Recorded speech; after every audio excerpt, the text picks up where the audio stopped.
Hello Libra, this is Victoria and I'm here with your May Tarot forecast. As always, we'll be looking at your love life and personal space, we'll look at your career, and we'll get your guidance from the universe on how to best utilize the energy of the month of May. At the end, I'll post some messages from your person of interest to yourself. And of course, we will begin with a quick oracle message, and this time it's going to be the Cosmic Dancer Oracle. So without further ado, let's get started. Remember that this readings are for Sun, Moon, and Rising Libra. So if you're watching this for a Sun sign, make sure to check out videos for other placements. And of course, please like, share, comment. If you're new, subscribe to the channel. There's more information in the description box about my content and services. Alrighty, so for you, Libra, we have Flow with Divine Timing. Very beautiful card. Wow. I realize I haven't seen this one, and I almost I want this as a piece of art on my wall or something. I'll see if I can make it happen. Wow. All right. Yeah, so you know what? This kind of looks a little bit like Libra with the duality, but for Libra, unfortunately, a lot of times it means deciding between the different scales, right? Is it this? Is it this? How do I decide to make everybody happy? And basically the message is just surrender. Just keep it going, keep it flowing, see what happens. Let it unfold naturally. You don't have to worry about making everyone happy. Observe, be curious, ask questions. You can ask your guides, your higher power questions.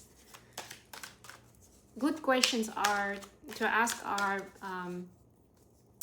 what does this event or this person mean in my life, right? Or what am I expected to do in this case? Am I expected to take action? What can I do if I want a different outcome in a situation? Something along those lines will be helpful. So for your personal space and love life, you have the Page of Earth. You have the Queen of Air. Could be dealing with another air sign, Aquarius, Libra, or Gemini. And Six of Water. Okay. Something connected with childhood here, but we'll come back to that in a moment. For your career space, you have the Magician. This is Gemini energy. You have King of Water. Could be dealing with a water sign. Pisces, Cancer, Scorpio, and the World, Capricorn energy. Big energies for you, Libra. And then the advice, we have Messenger of Earth, the Sun card, the happiest card in the deck. Congratulations on that. This is Leo energy. And the Moon. Wow, the Sun and the Moon, seriously. Beautiful. Moon is Cancerian energy. Well, actually it represents Pisces in this case, so yeah, it's Pisces. All right. Two of Water at the bottom of the deck. You're never alone, Libra. There's always somebody, either a person, a pet, a plant, a piece of nature outside your door, a neighbor, a friend, a partner, a child, a parent, a coach, a hairdresser for some reason came to me, and all of your guides, of course, and your higher power that are in your life that are there to support you on your way, on your path. They are all playing some kind of a part, right?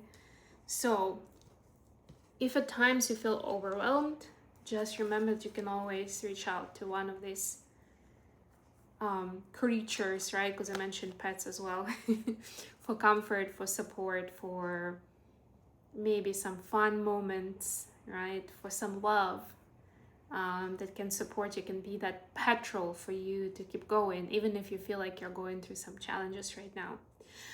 With your personal space and love life, I definitely see the childhood dynamic unfolding right now.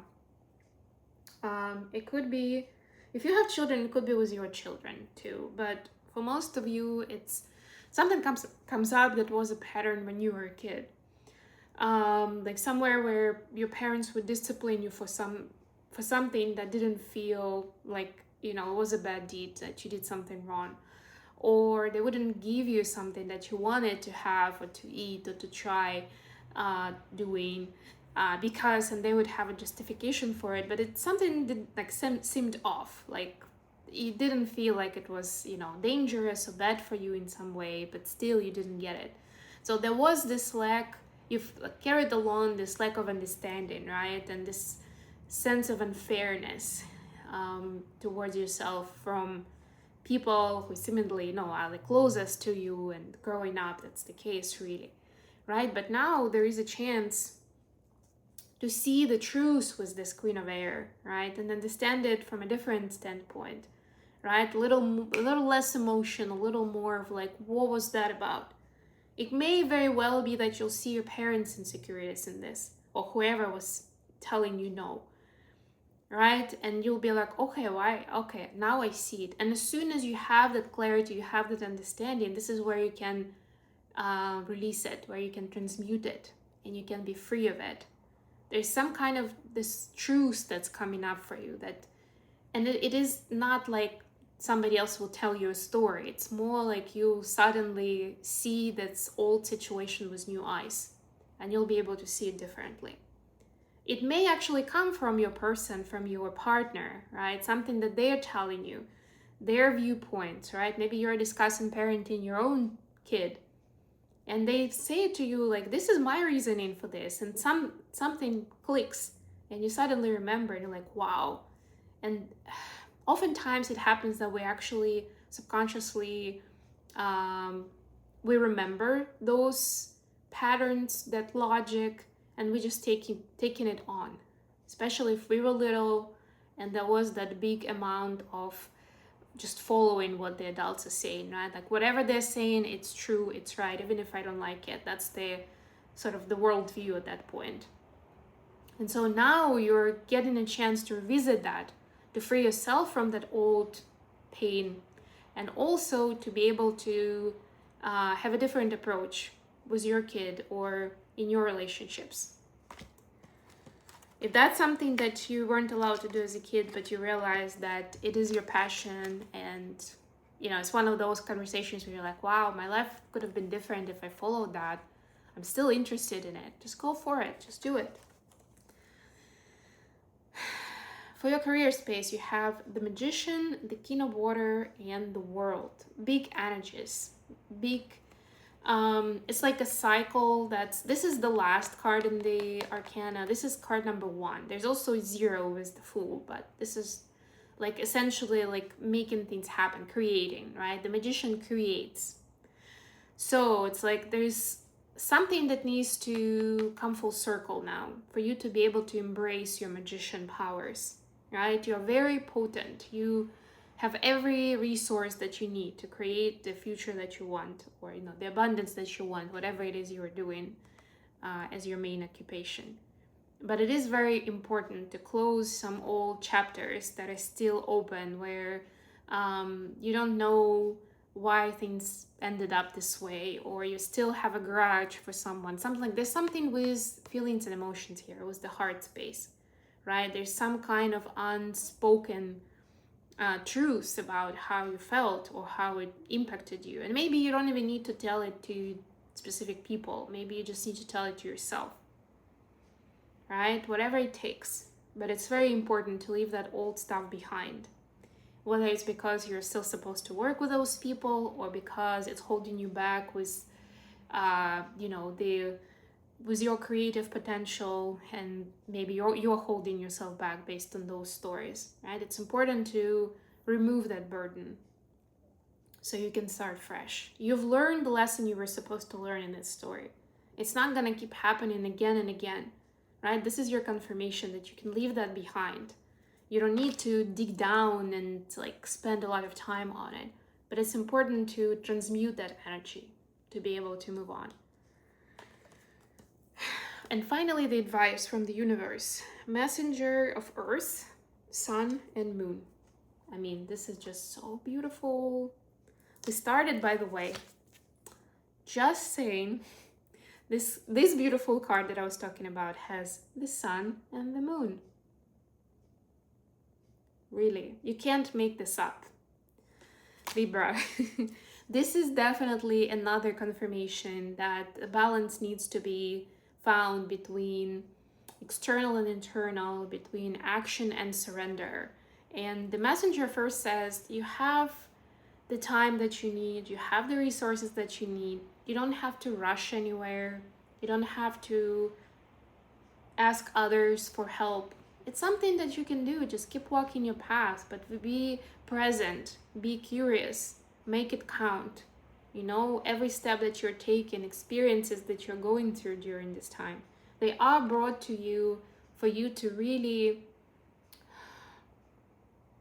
for you to take your lifestyle, to take your life to a different level, to a different quality of life, right? To filter through stuff that is noise and to focus and bring more of the stuff that brings you joy, that brings you happiness, that connects you to your heart space, that, you know, makes you jump up and down maybe on bed in the morning because you're excited about the stuff you're going to be doing that day. Even if it's silly, even if it doesn't bring money, even if it seems selfish because it's for yourself, it has nothing to do with your loved ones, right? Like, this is it. This is what's important. The experiences are going to be appearing before you. You have a lot of, like all this major arcanas, you know, which means that your higher power, the universe, will be bringing those scenarios to you. It's like, what do you do with that information? By the way, there's also sun and moon on my shirt today. Just saying. I don't wear the same shirt every day. Let's just put it that way, right? Look into that too. Maybe there is some kind of a folk story in your culture about the sun and the moon, because those have been characters and their respective gods have existed, you know, to tell these different stories, but they're different in different cultures. So I'm getting that message just now, that there's something about the sun and the moon and their dynamic in your culture specifically, that once you read it, you can somehow apply it to your life right now. That wisdom. The most important wisdom, of course, is that there's no comparison which one is better. It's not like this is better than this, right? Or I can do with this, but I don't need this. We need both of them, right? And you can look at it from any perspective you want, starting with astronomical, scientific perspective and ending with esoterical, energetic perspective, where the moon represents the feminine and the sun represents the masculine energy. Whichever way you want to see it, that's that yin-yang quintessential dynamic. All right. Last but not least, messages for Libra from their person of interest. What does Libra need to know? King of Wands and Three of Cups. Your person definitely feels more potent and kind of like more like themselves with you, right? They feel excited, they feel passionate. There's very well maybe sexual chemistry, but not necessarily just that, right? They feel like they've got this, they figured out this life, that they're winning in life when they're with you. And they want to make sure that you know that you guys can celebrate life together. Not just a few times a year when there's a special occasion, but as often as possible. Every day, I'm hearing this phrase, every day should be a celebration of our love, of what we've got. If you have more extended family living with you, or at least you have kids, then with them as well. Together, celebrating life together. That's what your person wants. That's how much you mean to them. Okay, I hope this was good for Libra. Thank you so much for joining me today. Please don't forget to like the video and of course subscribe to my channel. And until next time, bye.